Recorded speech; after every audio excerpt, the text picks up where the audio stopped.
Sains dan teknologi tadi, juga beberapa teknologi yang sudah kita bahas tadi, itu sebenarnya dipakai untuk pemenuhan kebutuhan primer manusia. Di mana di situ kebutuhan primer kita itu ada kebutuhan sandang, pangan, dan papan. Sebenarnya dia juga bisa memenuhi kebutuhan sekunder, tapi itu kita bahas pada bagian yang kedua. Untuk masalah sandang sendiri, awalnya manusia itu menciptakan suatu teknologi yang bisa menutup auratnya. Namun sekarang itu berkembang lagi ya. Kalau awalnya dia hanya menutup aurat saja. Sekarang sudah beralih itu ke kenyamanan. Bagaimana agar tidak hanya menutupi aurat, tapi juga dia nyaman dipakai. Berkembang lagi yang sekarang tidak hanya masalah kenyamanan. Contohnya, itu kalau kita lihat pakaian wanita yang sering dipakai di pesta itu tuh sebenarnya mungkin wanita tersebut kurang nyaman ya. Tapi karena fashion tuh orang lebih pakai. Sedangkan di bidang pangan sendiri, awalnya itu manusia itu hanya mengembangkan sains dan teknologi untuk bisa bertahan hidup, seperti pada fase yang kedua tadi. Setelah fase destruktif kan ada fase konstruktif ya. Pada fase itu, orang itu mulai mengembangkan teknologi untuk pangan, seperti memasak dengan mempergunakan kendi dan lain sebagainya, itu hanya dalam bertahan hidup saja, belum memikirkan apakah kendi tersebut steril, apakah nanti ada zat-zat kimia yang masuk ke makanan, seperti itu tidak. Berkembangnya ilmu pengetahuan dan teknologi tentang kesehatan, maka pangan ini sekarang itu juga bukan hanya untuk bertahan hidup saja, tapi dilihat dari segi gizinya atau segi kesehatannya. Dan akhirnya ini juga sekarang mulai ditinggalkan orang, meskipun ada beberapa yang masih mempertahankan. Tapi kebanyakan itu lebih ke lifestyle. Sebagai contoh, mungkin makanan yang banyak dimakan oleh orang Eropa seperti misalnya spaghetti, itu kan mie ya sebenarnya ya. Namun di Indonesia itu dipasarkan dengan membawa lifestyle. Ini spaghetti makanan orang Itali seperti itu.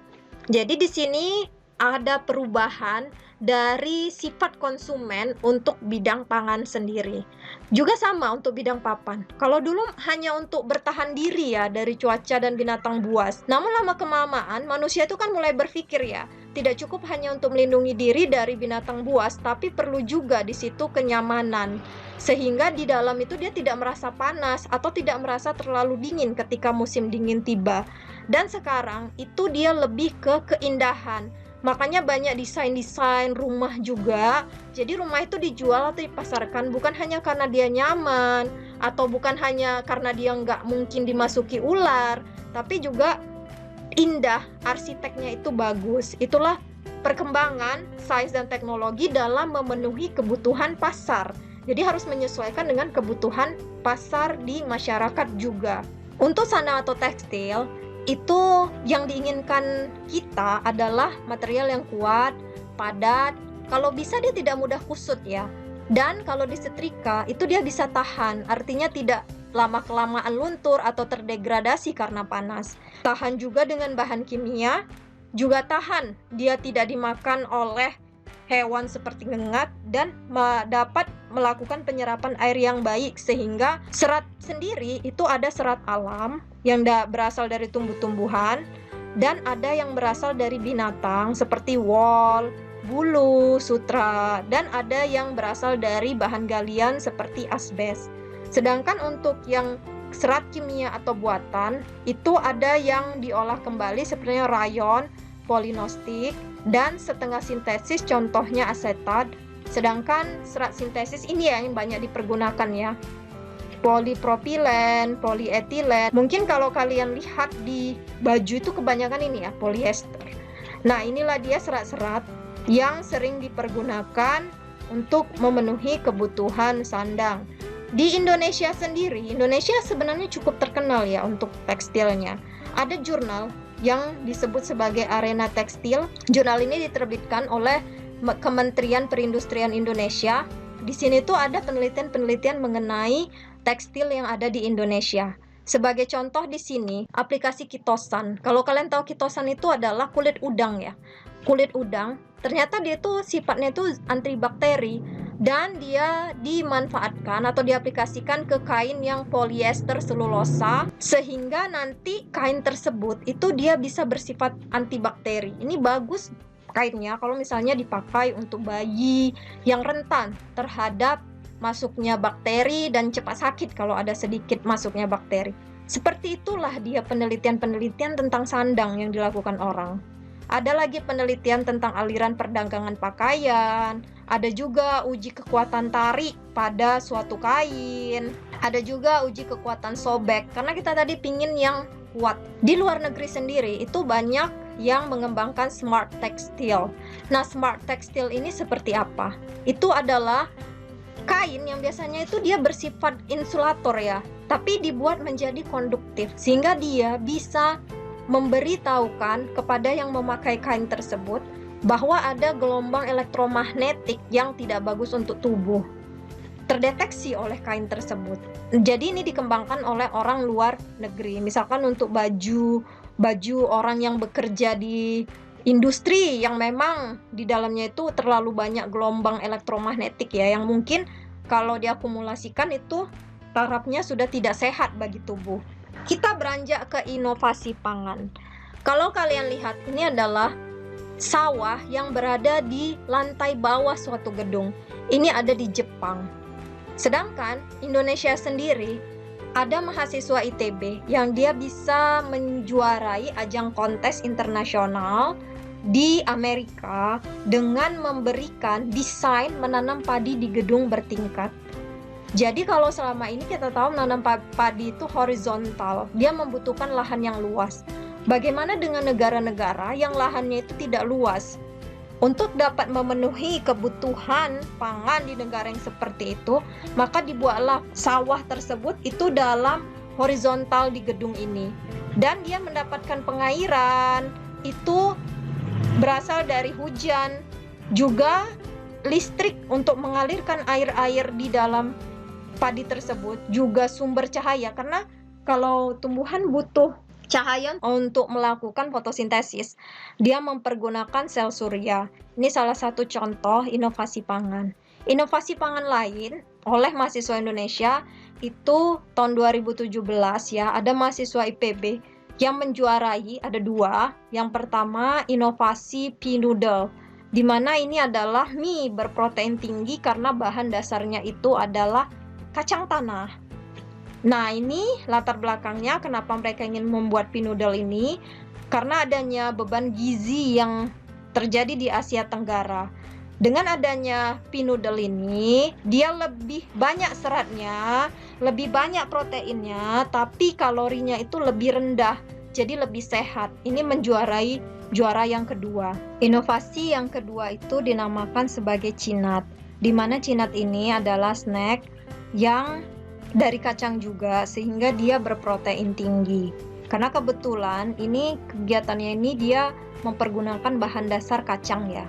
Keunggulan dari cinat ini itu adalah kadaluarsanya itu lama, sehingga dia merupakan makanan natural ataupun alami, tetapi kadaluarsanya itu lama. Ini bisa digunakan untuk membantu memenuhi kebutuhan gizi, misalkan warga Nigeria, di mana warga Nigeria itu dia mengalami kesulitan pangan karena dari satu tempat ke tempat lainnya itu sangat jauh dan butuh transportasi. Transportasinya itu juga kurang, sehingga ketika sampai makanan tersebut sudah busuk atau tidak bisa dimakan. Makanya mereka membutuhkan makanan natural, artinya tidak menggunakan banyak pengawet ataupun zat kimia yang tidak baik untuk kesehatan, tapi tetap kadaluarsanya itu tinggi. Nah, itulah yang dinamakan sebagai cinat oleh mahasiswa IPB ini juga menang. Berikutnya kita lihat inovasi pangan. Kalau tadi di Indonesia ya, yang sudah dilakukan oleh mahasiswa-mahasiswa Indonesia, sekarang kita melihat inovasi pangan yang sudah dilakukan oleh masyarakat di luar negeri. Ketika mereka mengaplikasikan sains ke dalam makanan ini, suatu perusahaan Israel itu membuat alat yang sangat keren, namanya SEO, Consumer Physics, di mana alat ini kalau misalnya kita dekatkan sesuatu makanan, dia bisa mendeteksi kandungan nutrisi dari bahan makanan tersebut itu apa-apa saja. Jadi inilah bagaimana teknologi tadi itu langsung mempengaruhi inovasi pangan. Seperti yang Ibu bilang, kebutuhan pangan yang awalnya untuk bertahan hidup itu meningkat untuk alasan kesehatan, selain untuk alasan gaya hidup. Nah, untuk alasan kesehatan inilah salah satunya teknologi yang dipergunakan itu seperti ini. Kita lanjut ke inovasi papan. Ada beberapa hal baru yang akan Ibu kemukakan di sini. Yang pertama itu adalah kota bambu. Nah, kenapa bambu? Kan bambu itu alami ya. Tetapi bambu ini itu sekarang sudah diinovasi dan dideteksi sebagai material yang lebih kuat dibandingkan dengan baja dalam beberapa hal. Kalau sifat mekanis itu banyak. Dalam beberapa sifat mekanis dia lebih kuat daripada baja. Dan kalau misalkan kita pergunakan dalam suatu bangunan, contohnya seperti ini full pakai bambu semua ya. Ini dinding-dindingnya juga bambu. Ini juga bambu semuanya, kecuali lantainya. Dan juga kecuali ini ya, tangganya. Tapi ini bisa dipergunakan sebagai pengganti beton. Karena ternyata dia memiliki kemampuan untuk mempertahankan bentuk yang lebih tinggi dibandingkan dengan beton. Selain itu dia juga mampu menahan getaran dari gempa. Sehingga sekarang banyak sekali inovasi tentang bambu. Inovasi lainnya itu adalah inovasi adanya pollution fighting building. Jadi, kalau di daerah yang dimana tidak memungkinkan untuk menanam pohon dalam lahan horizontal yang sangat lebar, maka lahan itu dibuat menjadi vertikal. Jadi ada bangunan seperti ini yang ditanami oleh pohon-pohon di bagian atasnya. Kemudian juga ada semak-semak. Ini untuk apa? Untuk menyerap polusi. Sehingga ini bangunannya ini tidak hanya untuk kita tempati, tapi juga bisa untuk membantu menyerap polusi dan membersihkan udara, terutama di kota yang dia memang sangat sulit untuk mendapatkan lahan horizontal yang sangat lebar untuk menanam pohon. Yang berikutnya, itu ada yang dikatakan sebagai smart brick. Nah, smart brick ini tadi sebenarnya dia sama ya kayak batu bata, tapi dibuat dari beton yang kualitasnya tinggi. Keunggulan lainnya itu adalah dia bentuknya seperti Lego. Jadi orang dulu kan kalau mau menghubungkan satu batu bata dengan yang lain itu kan pakai semen ya untuk melekatnya. Tetapi dengan adanya bentuk seperti Lego ini, kan kita tinggal menghubung-hubungkan saja, nggak perlu adanya semen, tapi dia bisa disusun seperti Lego. Contohnya seperti kalian ini. Karena dia tersusun seperti ini kalau kita ingin menghubungkan kabel atau ruang untuk isolasi listrik pipa ini sangat gampang sekali. Jadi dia akan memudahkan konstruksi. Dosen di USU sendiri, terutama di bagian beton ya, di teknik sipil, itu ada yang membuat beton seperti ini. Dan dia betonnya itu diragamkan dengan mempergunakan kadang abu dari vulkanik Gunung Sinabung, kemudian juga ada dari limbah-limbah plastik itu dibuat menjadi campuran si beton untuk melihat kekuatannya lebih tinggi atau seperti apa. Nah, ini sebagai contohnya. Yang terakhir, di sini Ibu ingin memperkenalkan, ini ada dosen ITB, namanya Profesor Dr. Insinyur Bambang Sunendar Purwasasmita. Dia itu menciptakan inovasi yang sebenarnya kalau diaplikasikan itu bisa mengurangi banjir. Kenapa? Karena selama ini banjir itu terjadi salah satu penyebabnya selain tersumbatnya saluran-saluran air juga adalah karena tanah resapan yang jumlahnya semakin berkurang akibat adanya pembangunan jalan dan juga pembangunan rumah manusia dan populasi juga semakin tinggi sehingga rumah semakin banyak. Si profesor tersebut ini itu menciptakan geopori. Nah, geopori ini itu bisa digunakan sebagai pengganti beton atau aspal.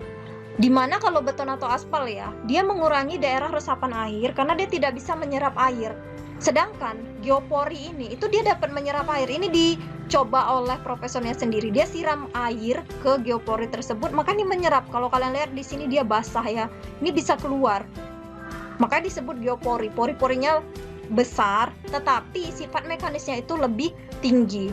Apalagi bahan baku dari geopori ini itu adalah bahan limbah industri seperti bahan limbah batu bara yang awalnya itu nggak punya nilai ekonomis. Sehingga kalau Indonesia mau mengembangkan ini sebagai pengganti aspal dan beton, maka ini sangat bagus sekali. Mengurangi adanya banjir dan juga bisa memanfaatkan limbah yang berbahaya. Misalkan limbah batu bara menjadi sesuatu yang bernilai ekonomis. Inilah salah satu bagaimana sains tadi kemudian dikembangkan menjadi sains terapan dan akhirnya menjadi aplikasi. Sampai di sini dulu pertemuan kita. Untuk selanjutnya kita akan membahas kebutuhan sekunder dan hubungannya dengan sains dan teknologi.